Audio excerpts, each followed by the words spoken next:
जय राम जी के मित्रों। अध्याय 1 श्लोक 14, 15 व 16।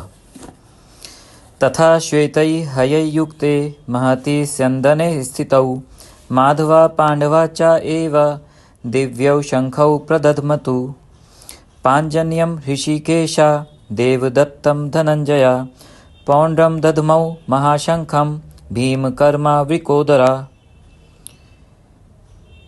अनंत विजयम राजा कुंती पुत्र युधिष्ठिरा नकुला सहदेवा च सुघोषमणि पुष्पकौ। इसके अनंतर सफ़ेद घोड़ों से युक्त उत्तम रथ में बैठे हुए श्री कृष्ण महाराज और अर्जुन ने भी अलौकिक शंख बजाए। श्री कृष्ण भगवान ने पांचजन्य नामक शंख, अर्जुन ने देवदत्त नामक शंख, भयानक कर्म करने वाले भीमसेन ने पौंड्र नामक महाशंख बजाया। कुंती पुत्र राजा युधिष्ठिर ने अनंत विजय नामक शंख, नकुल तथा सहदेव ने सुघोष और मणिपुष्पक नामक शंख बजाए। व्याख्या। अभी तक हमने देखा था श्लोक 13 तक कौरव पक्ष की ओर से भीष्म पितामह और अन्य योद्धा बड़े बड़े शंख बजा चुके हैं, लेकिन वहाँ पर उनके शंखों के नाम नहीं दिए गए। यहाँ पर जब पांडव पक्ष की ओर से शंख बजाए जा रहे हैं तो उनके शंखों के नाम विशेषकर इसलिए दिए गए हैं क्योंकि ये अलौकिक हैं और दिव्यता से संपन्न हैं। बहुत मुश्किल से तपस्या करके ये अर्जित किए गए हैं और इनकी अन्य शंखों से बहुत अधिक विशेषता भी है। अन्यथा भीष्म के भी शंख का एक नाम है, कर्ण के भी एक शंख का नाम है, दुर्योधन के भी एक शंख का नाम जैसे विदारक है। इन सब के शंखों के भी नाम है, लेकिन पांडवों के शंख या पांडव पक्ष के जो शंख हैं वो इनसे भी अधिक विशेषता लिए हुए हैं। इसलिए इन शंखों के नाम विशेषकर यहाँ पे लिए गए हैं कि किस किस योद्धा ने और भगवान श्री कृष्ण ने कौन कौन से नाम के शंख बजाए। तो सबसे पहला श्लोक 14 में बोलते हैं, इसके अनंतर सफ़ेद घोड़ों से युक्त उत्तम रथ में बैठे हुए श्री कृष्ण जी ने और अर्जुन ने अलौकिक शंख बजाए। वो अलौकिक शंख कौन से हैं? तो कहते हैं श्री कृष्ण जी ने पांचजन्य नामक शंख बजाया। यहाँ पर श्लोक में भगवान श्री कृष्ण का नाम लिखा है ऋषिकेश। ऋषिक शब्द का अर्थ होता है इंद्रियां। इंद्रियों का जो स्वामी है उसको ऋषिकेश कहते हैं। चूँकि भगवान श्री कृष्ण समस्त इंद्रियों के स्वामी हैं, समस्त इंद्रियों को पूर्णतः जीते हुए हैं, इसी वजह से उनका एक नाम है ऋषिकेश। वे पांचजन्य नाम का एक शंख बजाते हैं। जब भगवान श्री कृष्ण और बलराम जी उज्जैन मध्य प्रदेश में अपने गुरु सांदीपनी जी के पास गए थे तो सांदीपनी जी से शिक्षा प्राप्त करके, शिक्षा दीक्षा लेकर के उन्होंने गुरु दक्षिणा अर्पित करनी चाहिए।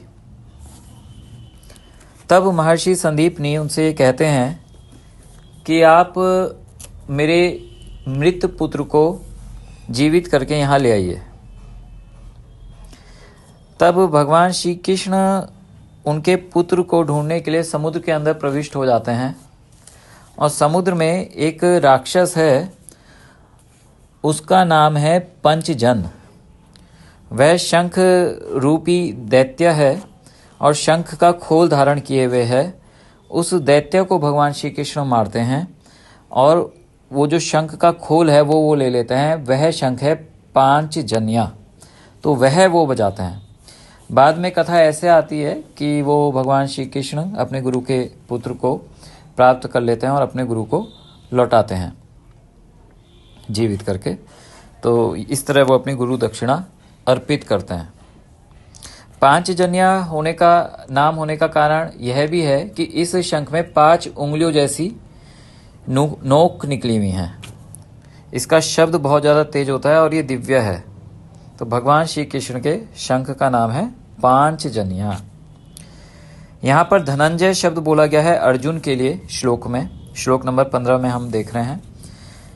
अर्जुन का नाम धनंजय इसलिए है, जब राजसूय यज्ञ युधिष्ठिर ने किया था तो उस समय अर्जुन दिग्विजय में निकले थे और उन्होंने बहुत सारे राजाओं को जीता था, बहुत सारा धन उन्होंने इकट्ठा किया उन राजाओं को जीतकर, जिसके कारण वे कहलाते हैं धनंजय।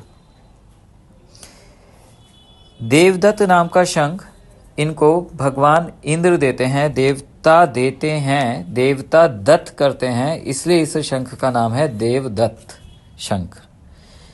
ये शंख निवात कवच आदि दैत्यों के साथ युद्ध करते हुए अर्जुन को प्राप्त हुआ था। इसकी कथा महाभारत वन पर्व में आती है।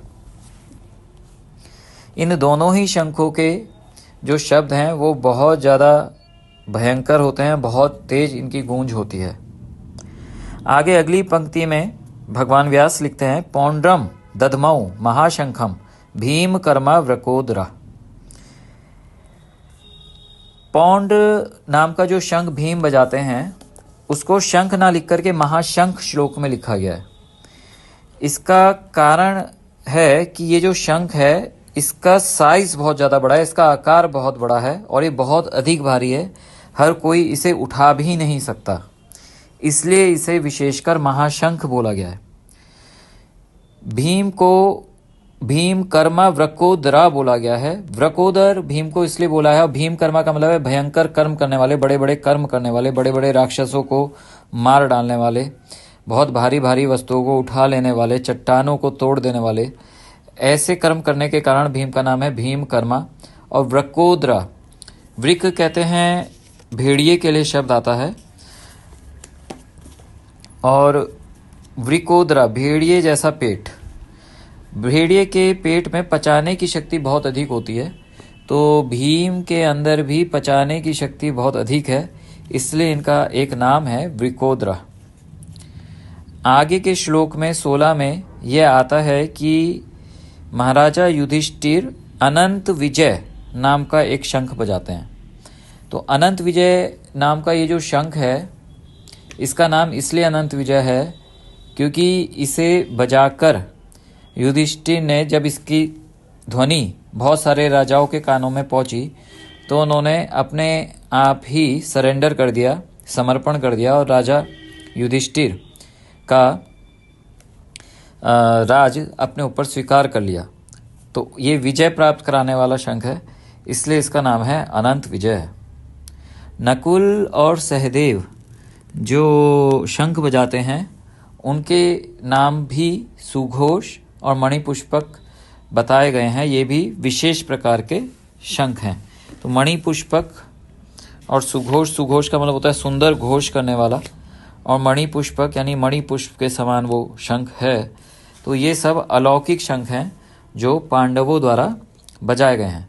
श्लोक 16 में युधिष्ठिर महाराज को राजा लिखा गया है, और पहले भी एक श्लोक में राजा लिखा गया था दुर्योधन को।